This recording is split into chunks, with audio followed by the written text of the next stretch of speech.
Welcome back, guys. We're gonna talk about the imposter syndrome, and we're gonna look at what it is and how you can overcome the imposter syndrome. This is actually something that a lot of people experience, and this is something that I have experienced many times. It's something that I talk often to my clients because they also experience that, and it's the weirdest thing, especially every time that you expand, every time that you step out of the comfort zone, the norm, the familiar identity that you have, and you become something more. You get a new job, a new profession, or you start something different, right? You have that feeling that comes in. It's like, it's not me, right? I don't deserve it. I don't have the experience. I feel fake. I feel like a fraud. What are people gonna say?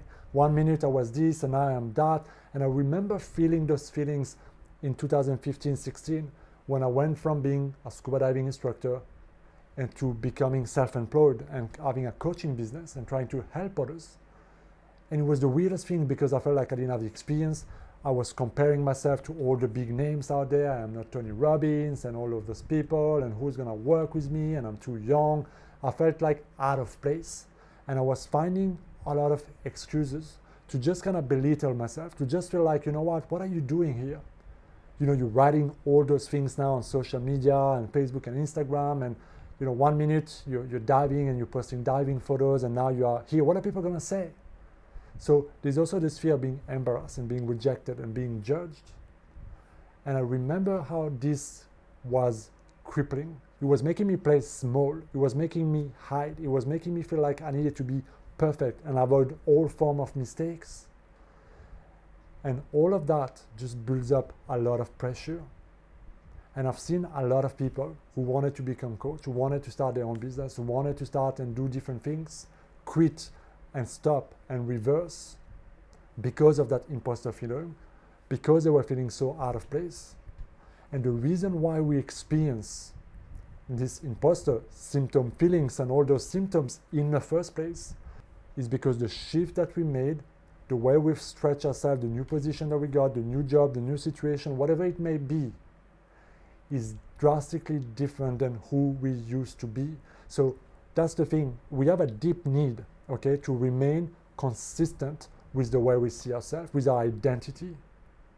And when you stretch outside of that norm, outside of that familiar feeling that you used to, in a way of relating to yourself and to your world, it starts to feel weird.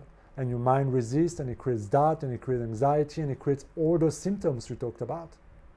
Simply because you do not see yourself as being that yet. You see the difference between being a scuba diving instructor and the identity of a self-employed coach who needs to self and market and brand and do the coaching and all of these things is completely different.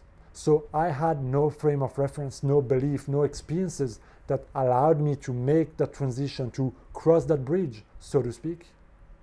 And so no wonder I felt fake. No wonder I felt like it's not me. No wonder I felt like, what am I doing? I felt out of place because it was not familiar and it was not the norm. And that is the big number one thing you have to understand, is that if you want those feelings to go away, and if you want to actually make sure that you fully commit in that role and that you thrive in it, you've got to become it.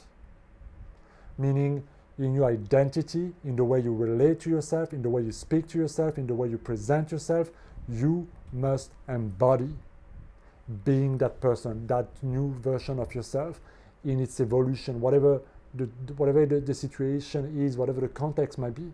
So for me, I had to completely let go of the old scuba diving instructor identity. It's no longer who I am, it's no longer what I do, it's no longer how I brand myself, it's no longer how I introduce or relate to myself. So I had to completely rebuild that and see myself in a completely new, different way. And only when you do that will you start to become congruent with who you need to be, what you need to do, how you need to think, and the energy that you must embody to start creating that result. Because remember, the state of consciousness always comes first. You must first see yourself as being it before you can carry it out fully in alignment and being congruent. But you gotta also become aware of the second thing, which is self-esteem and self-worth.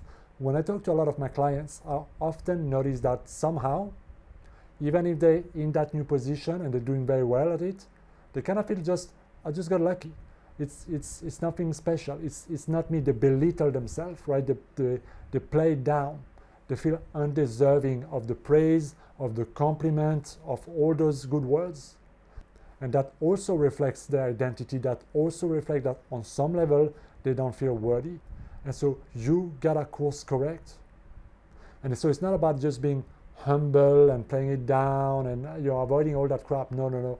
This is about you having a healthy sense of self-worth and self-esteem, knowing what you bring to the world, what you bring, what the value that you have, and that you deserve that position, that you deserve to thrive, that you deserve to grow, that you deserve to give, that you deserve the compliments, and that you can accept that compliment instead of deflecting it, playing it down, and pushing it down. And that's a very different concept, and that's a very different state of consciousness. So often it's those two shifts that are needed. Embodying, going into that new identity, seeing yourself, convincing yourself first that you are that person. And so your thoughts, your emotions, and your actions must start to reflect that new identity. And what I invite you to do, the fastest way to do that I know of, is to visualize. Your subconscious mind doesn't know the difference between imagination and reality. So when you sit down and you relax for 10 minutes and you start to see yourself in that new role, performing, being, introducing yourself, talking to yourself in that new way, you are actually creating new neural pathway in your brain. And the more you condition that and the more you feel into that, the more you are creating that new identity at the subconscious level. And that creates that congruency that you need between your identity, your thoughts, your feeling, your actions, and being able to project yourself in that role, in that way, in that life, and fully letting go of the past. Otherwise, you're going to continue being split between who I was, the attachment to the old identity, to the old life, and who you need to be now in order to carry out that new venture that you're in. Have you ever noticed how much scammers there is out there, how much con artists there is out there that are literally creating fake identity, presenting themselves to be who they're not, and just really going after it and scamming people, and often doing some bad things because they're taking money, they're abusing people in different ways, right? But you see, the thing that you can learn is that they have convinced themselves, just like an actor in that act, that they are that person. And because they created that certainty in themselves, and because they have created that almost that image of themselves, they are able to convince others, they are able to act it out, they are able to live it. And so they become it. And it's the weirdest thing, no matter if everything is completely made up, somehow, because they imagined themselves to be it, they became it. And so that's why I said earlier that the state of consciousness always precedes the facts. And that's why the fake it till you make it in your life, especially when it's congruent for you and for others, is what you need to do to really get rid of that imposter syndrome. So here's my invitation for you guys. Sit down, visualize, be that person, train yourself, let go of that old identity, those old attachments, those old thoughts, and really focus on building that new attitude, on building that new version of yourself, relating to yourself and convincing yourself that you deserve it, that you have the value, the qualities, whatever it takes that you need to be that person and live that now. Sell yourself that first before anybody else can fully buy it. You gotta sell yourself first. Otherwise, you're gonna have doubt and anxiety and struggle, and you're always going to be split between what was and what needs to be. That's it for this video, guys. Let me know what you think down in the comment. As always, thank you for watching these videos. If you enjoy this type of content, make sure you hit that subscribe button so you can help me grow this channel and community. I will see you next time. Be well.